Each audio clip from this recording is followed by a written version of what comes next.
Hello, this is an AI video made by Notebook ALM and is inspired by this video. Now enjoy the video. चलिए मैं अपनी ही कहानी से शुरू करता हूँ। कई सालों तक मेरा सारा का सारा इन्वेस्टमेंट पोर्टफोलियो आप जानते हैं सिर्फ और सिर्फ इंडियन मार्केट में ही था। और इसमें कुछ गलत भी नहीं लगता था, आखिर इंडिया की ग्रोथ स्टोरी इतनी ज़बरदस्त जो है। पर फिर एक दिन मेरे मन में एक ख्याल आया जिसने मुझे थोड़ा सोचने पर मजबूर कर दिया।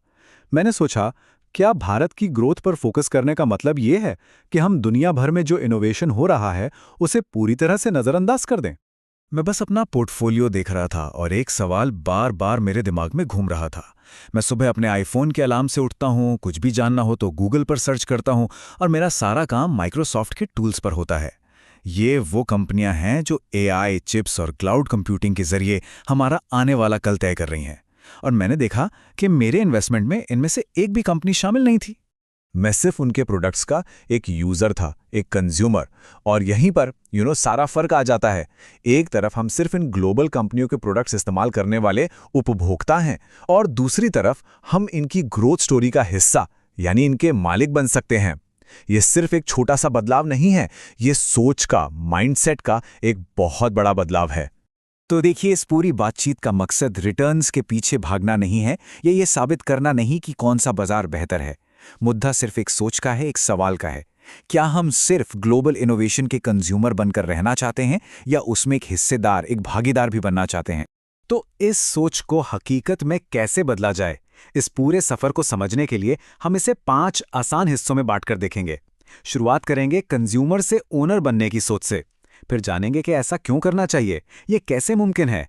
शुरुआत के लिए ईटीएफ्स और टैक्स के क्या नियम हैं और आखिर में हम इसकी बड़ी तस्वीर को समझेंगे। तो फिर सबसे बड़ा सवाल, अमेरिकी बाजार में निवेश क्यों किया जाए? इसकी 2 बहुत मजबूत वजह हैं और यकीन मानिए, बात सिर्फ पैसों या रिटर्न से कहीं ज्यादा गहरी है। पहली और सबसे बड़ी वजह है इनोवेशन तक सीधी पहुंच। देखिए, अमेरिकी बाजार सिर्फ दुनिया का सबसे बड़ा बाजार नहीं है, ये नए आइडियाज का भी सेंटर है। ये उन कंपनियों का घर है जो सचमुच हमारे आने वाली दुनिया को डिजाइन कर रही हैं। जरा इन कंपनियों को देखिए। एप्पल ने सिर्फ एक फोन नहीं बनाया, उसने हमारे जीने का तरीका बदल दिया, एक बिहेवियरल चेंज लाया। गूगल ने सिर्फ एक सर्च इंजन नहीं बनाया, उसने जानकारी को, ज्ञान को हर किसी के लिए उपलब्ध करा दिया। माइक्रोसॉफ्ट सिर्फ सॉफ्टवेयर नहीं बनाता, वो मॉडर्न वर्क कल्चर को बना रहा है। और एनवीडिया, उसके बिना आज का एआई बूम तो सोचा भी नहीं जा सकता था। ये कंपनियां सिर्फ मुनाफा नहीं कमा रही हैं, ये हमारा आने वाला कल बना रही हैं। अब आते हैं दूसरी वजह पर, और ये वजह ये पूरी तरह से फाइनेंशियल है। ये वो एक्स्ट्रा फायदा है जिस पर अक्सर लोगों का ध्यान नहीं जाता, और ये स्लाइड इसे बहुत अच्छे से समझाती है। सोचिए, जब हम इंडिया में इन्वेस्ट करते हैं तो हमारा रिटर्न क्या होता है? मार्केट की ग्रोथ, सिंपल। लेकिन जब हम अमेरिका में इन्वेस्ट करते हैं तो हमारे रिटर्न में 2 चीजें जुड़ जाती हैं। एक तो उस मार्केट की ग्रोथ और दूसरा डॉलर की मजबूती। यही वो एक्स्ट्रा लेयर है जो इसे और भी दिलचस्प बना देती है। हाँ, एक बात साफ कर दूं, डॉलर की मजबूती को मैं निवेश की मुख्य वजह नहीं मानता, बल्कि इसे एक बोनस की तरह देखता हूं। इसकी कोई गारंटी नहीं होती। असली वजह तो हमेशा उस ग्लोबल इनोवेशन का हिस्सा बनना ही होनी चाहिए। ठीक है, क्यों तो समझ आ गया। अब सवाल है कैसे, और इससे भी बड़ा सवाल जो हर किसी के मन में आता है, क्या ये सब करना लीगल भी है? और सच कहूं तो यही वो एक सवाल है जो ज्यादातर लोगों को रोक देता है। क्या भारत से यूएस स्टॉक्स में पैसा लगाना लीगल है? तो इसका जवाब एकदम साफ है। जी हां, ये 100% लीगल है।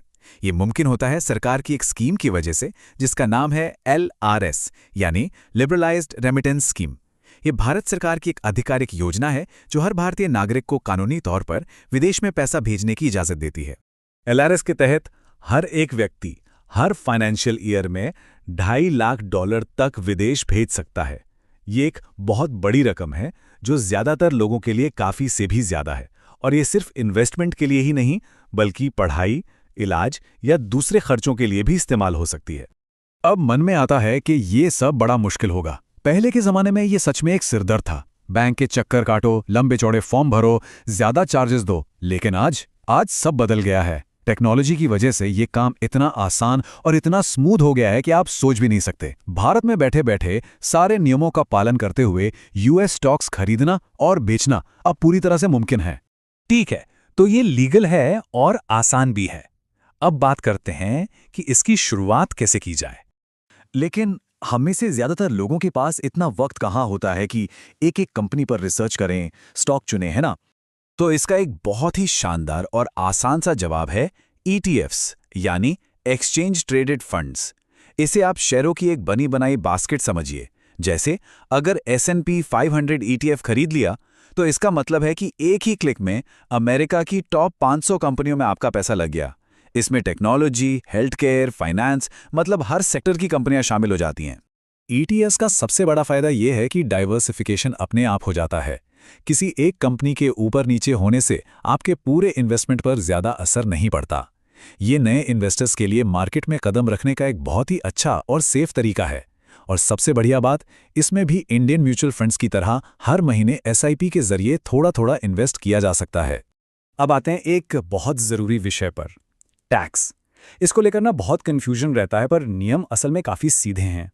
चलिए एक एक करके समझते हैं।